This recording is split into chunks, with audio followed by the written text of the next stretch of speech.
Welcome to our complete guide on crafting a warm welcome post for your Facebook page. Let's go through the steps together. Begin by opening the Facebook app and logging into your account. Tap the menu icon, represented by 3 horizontal lines, then scroll down and tap on Pages.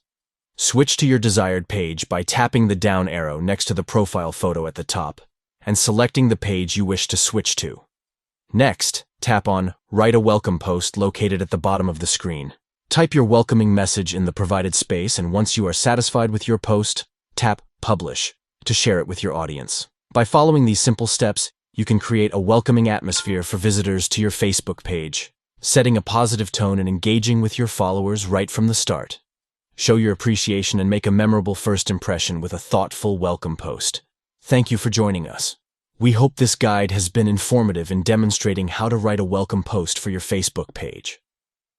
Engage with your audience and establish a connection by crafting a warm and inviting welcome message on your page.